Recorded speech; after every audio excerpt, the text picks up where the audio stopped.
Well, as we do each and every week at this time, we talk with Michelle Ownbey, publisher of the Springfield Business Journal, to get an idea of what's going on in and around the Springfield business community. Thanks for taking time with us, Michelle. And let's get right on into it. You've got some changes and happening with RE/MAX professionals. What kind of move are they looking to make? Yes, the real estate agents over at RE/MAX are looking to make a move of their own. By the end of next month, they are going to be working out of a new office. Now, they're not going very far. They've been in that building on West Monroe right by LRS for about 35 years now, and they're just moving right across the street to a Farragut address. It was previously home to HSHS administrative offices. But I had a chance to chat with owner Jim Fulgenzi the other day, and he said, you know, the office world has changed a lot in the last 35 years, particularly just in the last few years since COVID, as far as the way people use their workspace. And, you know, of the 64 agents that they have, he said about half of them don't want a dedicated office. They're working remotely, doing a hybrid kind of schedule, and there's a big demand for common space. I mean, we're hearing this from a lot of employers, not just in real estate, but, you know, people want to be able to come in the office a couple days a week or pop in for a few hours here and there, and instead of having cubicles or private offices, the trend is definitely more towards having these large common areas where people can gather, plug in their laptop, and take off after a couple hours. So they are finishing up renovations, and by the end of July, Jim says they will be moved into the new spot. It's interesting when they didn't have to go look for a real estate agent; they had them all there, right there.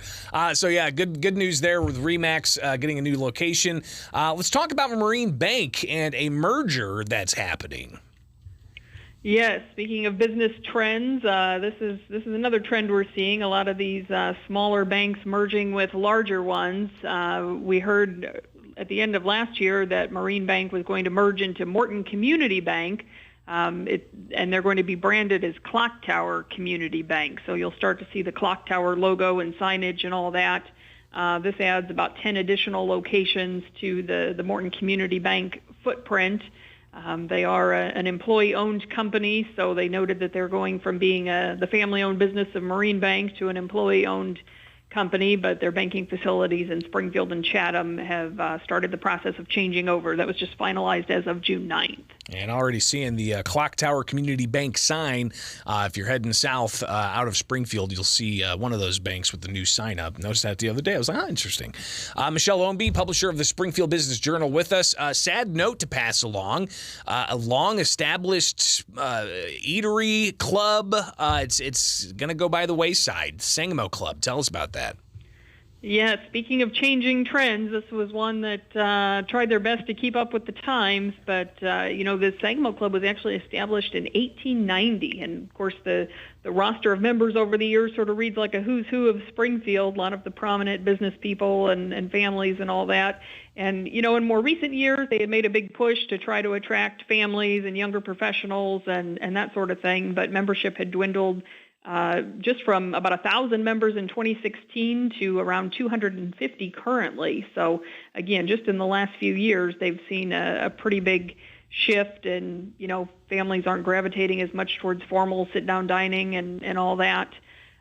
So this June 16th will be their last day in business, but I know a lot of people have fond memories, especially of special events, or may have had their wedding reception or things like that at the Sangamo Club. Yeah, sad to see that note. So up next, we've got something that's going to be happening in a few years here to celebrate the 100th anniversary of Route 66. But preparations, they've been underway for quite some time here in Springfield. Yes, the Regional Planning Commission is actually working on a master plan for the Route 66 corridor, which 9th Street and Peoria Road as it comes through Springfield, and then, of course, takes different paths in the outlying communities. And I know people say, oh, my gosh, why do we need another plan? What a waste of money. But the reality is that to get money, you have to show that you have a plan. So there is a lot of money coming down the pipeline right now, especially at the state level, because of this centennial coming up.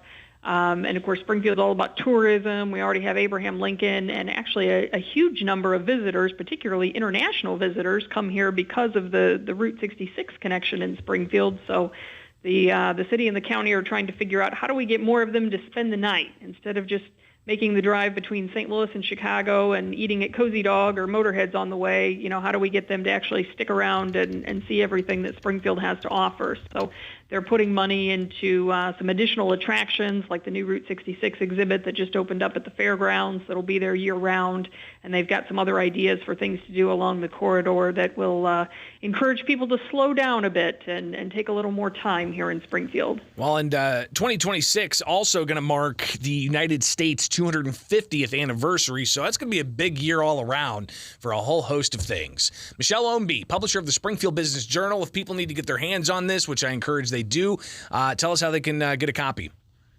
Well, you can go to springfieldbusinessjournal.com and sign up for Biz Bites. That's our weekly newsletter, and it's free of charge. Comes out every Wednesday afternoon with a roundup of what's happening around town. And, of course, you can also sign up for the print edition and make sure you're getting that delivered directly to your home or office. Michelle Ownbey, the Springfield Business Journal. Greatly appreciate your time as always, and we'll connect again next week. Be safe out there. Thanks, Greg. It is Springfield's Morning News on 92.7 WMAY, Springfield's News.